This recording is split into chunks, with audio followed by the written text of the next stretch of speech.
Okay, our next speaker is the founder of Armed and Feminine. She's the Northeast Regional Director for the DC Project. She is on the DC Project Advisory Board. She's the Pennsylvania delegate, and she has trained over 1,200 students. Please welcome Kelly Pidgeon. We might be good fighters, but we really stink at AV technology. I apologize. And it's always crappy to follow Gabby. So as night falls upon us, we'll try to make this fairly quick. A real quick history of DC Project. You have some pamphlets on the tables, but Diana Muller's name has been thrown out. Of course, Diana's been a champion three-gunner, world champion shotgunner, and this was her thing. She actually calls it a God thing. Like when really cool things happen and come together, she's like, it was just a God thing that this happened, and it truly was. And so way back when, 6 years ago, when we just had one woman from each state to go to Washington and visit with our legislators, that has now grown to our state level, and that's why we have our lovely Miss New Jersey and all of her delegates who are here now. Yay, so awesome. As Gabby was talking about, our rights being eroded, we don't just see that on a federal level.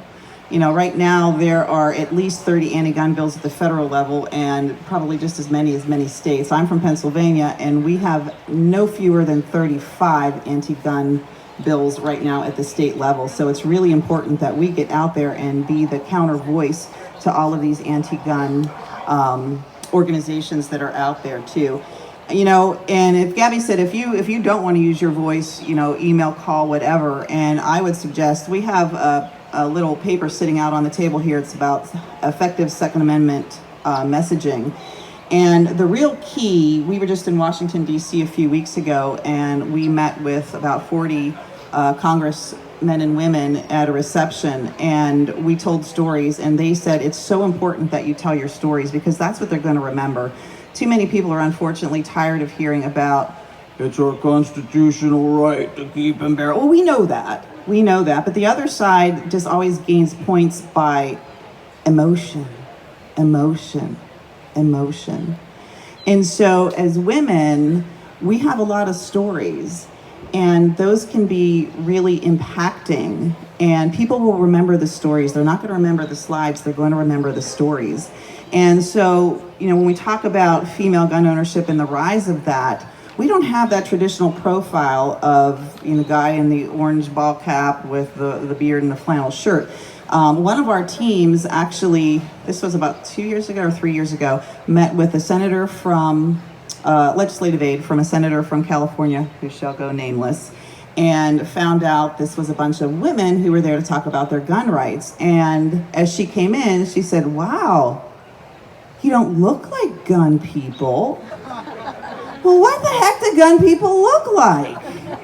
And that is really what we're trying to break, is that gun ownership has no profile. And by us being able to show that and why it's so important for women, it's breaking that mold. Who is going to vote against protecting women?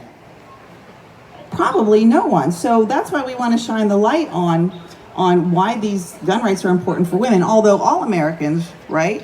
But we bring that trump card, shall we say, to the table. So the mission, if you haven't read it, we have education, preservation, and advocacy, really just to look at bringing awareness about safety prevention, like Brooke talked about. Everyone talks about gun violence. Like, we don't believe in gun violence. Like, violence is violence.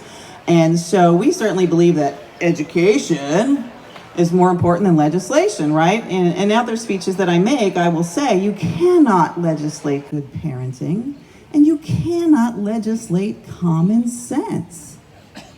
But if we do educate people, if we even put hunter safety back in schools for kids, think about the impact it could have in reducing negligent deaths. That's really, really important. That's what we're trying to do. So that whole advocacy piece is really where we're going here.